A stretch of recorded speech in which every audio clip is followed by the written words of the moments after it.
Now, of course, there are other circumstances that bring in poverty. No one should ever argue that the solitary cause of poverty in every time and in every place is the laziness or irresponsibility of the poor. This is not a one-size-fits-all kind of thing. But if your internal flinch is to start to say, well, it isn't always so simple, then I believe you are very much out of step with the book of Proverbs.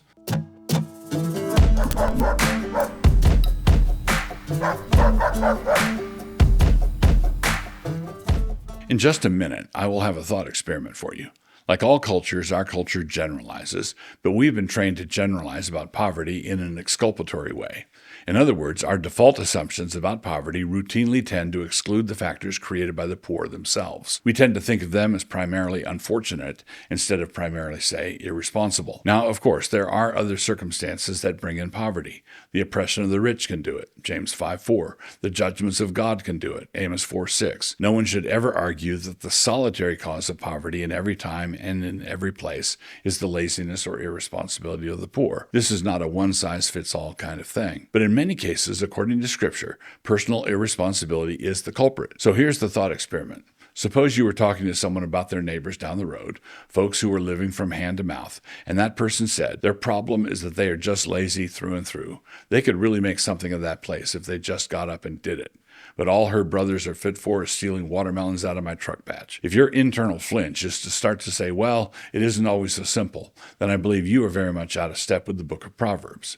And our Proverbs exhibit the same outlook. Proverbial wisdom is not at all shy about saying it could be raining porridge and Henry would have forgot his bowl, or Billy was like Ludlam's dog who had to lean his head against the wall to bark. If we look at the wisdom contained in Proverbs, we are going to learn a great deal. But we will find no real help in looking at the Hebrew word for lazy man or sluggard. It means lazy man or sluggard. Some things are so universal that they translate well into any language, quite apart from our shifts and evasions. We all understand what a shirker is. Laziness is shameful. However common it might be, the Bible still teaches that laziness remains a disgrace. He becomes poor that dealeth with a slack hand, but the hand of the diligent maketh rich. He that gathereth in summer is a wise son, but he that sleepeth in harvest is a son that causeth shame. Proverbs 10:4-5. There it is right out of the gate. A slack hand causes poverty. A diligent hand makes rich. Stereotypical wisdom, entirely unashamed of itself. And a wise son works when it is appropriate to work. A son who brings shame, because his behavior is shameful, is a son who sleeps when the crop must be brought in. As a sin which brings shame, we should consider some of its identifying characteristics.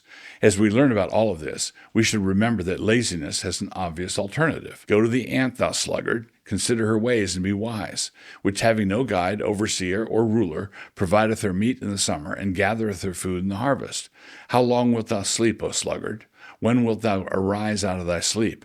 Yet a little sleep, a little slumber, a little folding the hands to sleep, so shall thy poverty come as one that travelleth, and thy want as an armed man. Proverbs 6:6-11. Some might be confused by that traveler at the end. Other translations render it as vagabond or robber or prowler. Poverty will sneak up on you from behind and beat you up. It will beat you up and then take all your money. The alternative is to look around and consider how industrious the ant is. Not only ants, but also birds. And consider the squirrels who know that nuts will be scarce in the coming winter. Why don't you know that? Laziness has no follow-through. A lazy man may have bursts of activity, and he may even get something done during one of them, but he does not maintain, he does not persevere. The slothful man roasteth not that which he took in hunting, but the substance of a diligent man is precious. Proverbs 12:27. The diligent man takes care of his entire project, beginning to end. The substance of his work is precious to him, but not in any inordinate way. He hunts and he takes care of the meat, and he roasts it. But the slothful man starts something, kills the prey, but then doesn't take any advantage of what little work he did do. Sometimes this lack of follow-through is extraordinary. A very simple thing could be done to bring a project to completion, but he does not do it. He bears the chip in the bean dip, but somehow he can't get it up to his mouth. It's too heavy. There's too much bean dip on it. The sun got in his eyes. A lazy man buries his hand in the bowl and will not so much as bring it to his mouth again.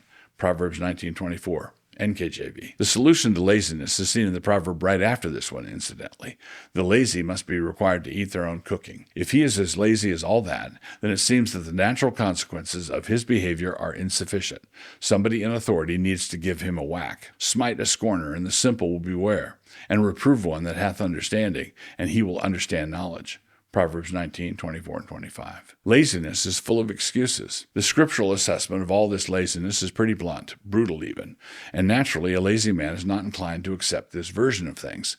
This is why a lazy man carries excuses around with him in a sack. He is always ready with an excuse. He has a supply of them. The slothful man saith, There is a lion without, I shall be slain in the streets. Proverbs 22:13. Sometimes the excuses are unreasonable. The ancient Hebrew equivalent of the dog ate my homework, or aliens kidnapped me, what year is it? Other times the excuses may seem more reasonable, but the results are still the same. The sluggard will not plow by reason of the cold. Therefore shall he beg and harvest and have nothing. Proverbs 20, verse 4. Sometimes it might really be cold. Sometimes there are obstacles that the industrious experience as well, but they push through.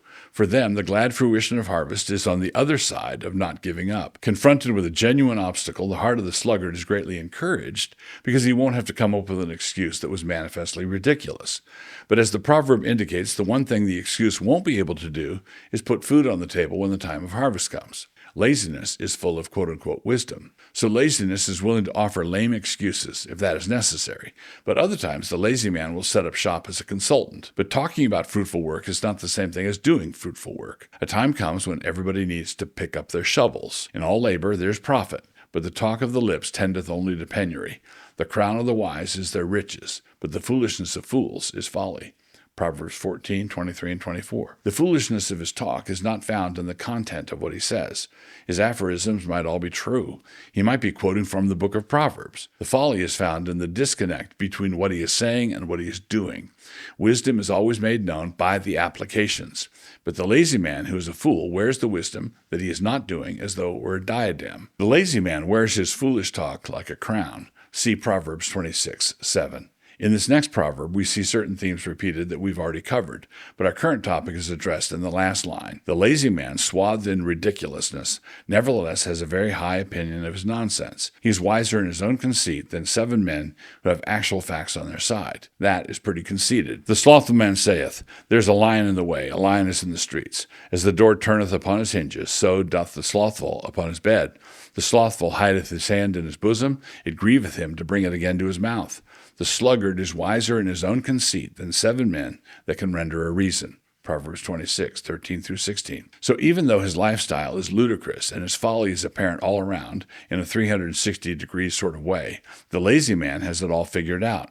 He has more wisdom in his own eyes than 7 wise men do. Laziness is an irritation to others. Of course, such a man cannot be relied on. As vinegar to the teeth and as smoke to the eyes, so is the sluggard to them that send him. Proverbs 10:26. This is not surprising. If one of them is lazy, 2 men will have very different ideas about what constitutes diligence.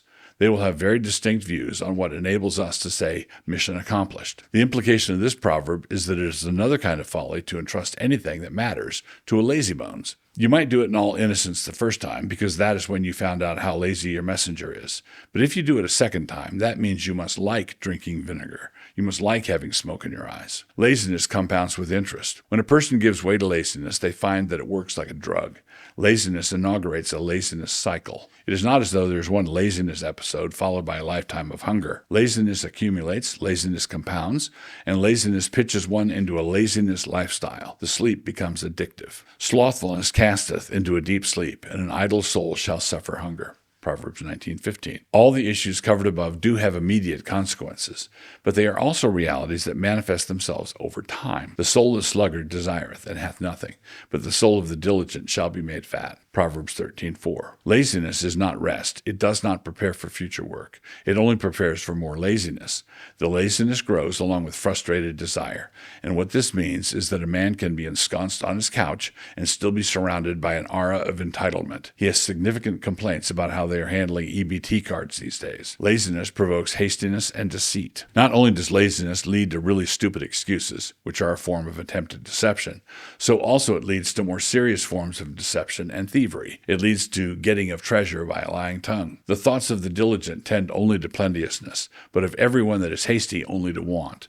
The getting of treasures by a lying tongue is a vanity tossed to and fro of them that seek death. Proverbs 21:5 and 6. All of this is simply a setup for the boneheadedness and lies, leading to parasitic and dishonest attempts to live off the wealth generated by others. Laziness is hard. The irony is that the lazy man is fundamentally seeking a path that is free of difficulty, and he winds up choosing the path that ends in enormous difficulties. Proverbs teaches us that laziness is counterproductive. It does not accomplish its desired end. The way of the slothful man is as a hedge of thorns, but the way of the righteous is made plain. Proverbs 15:19. The difference in the paths chosen is that the diligent are long-term thinkers, and they choose the path that has the difficulties at the front end. It therefore comes to pass that the way of the righteous is made plain. The lazy man wants his path to be made plain at the front end, thereby choosing to have all the difficulties later on. He's a short-term thinker and is aggrieved and astonished when he winds up getting dragged backwards through a hedge of thorns. The hand of the diligent shall bear rule, but the slothful shall be under tribute. Proverbs 12:24. The diligent grow up into authority, which is as it should be. The slothful find themselves in some sort of bondage or slavery, which is what they actually have chosen for themselves. And laziness is an object lesson. Laziness is a public vice. It is a way of life. Everybody can see it, and everyone can see the consequences of it. Walking by such a man's house, you can see all the upkeep that is not being done. I went by the field of the slothful, and by the vineyard of the man void of understanding. And lo, it was all grown over with thorns, and nettles had covered the face thereof, and the stone wall thereof was broken down. Then I saw and considered it well. I looked upon it and received instruction. Yet a little sleep, a little slumber, a little folding the hands to sleep, so shall thy poverty come as one that travelleth, e.g. a highwayman, and thy want as an armed man. Proverbs 24:30-34. In conclusion, remember that the book of Proverbs is a book of instruction that a man is giving to his son. Not only can he see the lawn that is not mown, he is supposed to be pointing out that same lawn to his teenage son. Son, this is the kind of thing that we don't ever want taking root in our family. This is not gossip. It is not idle chatter. It may seem cold and uncaring, but it is an act of genuine love for your son.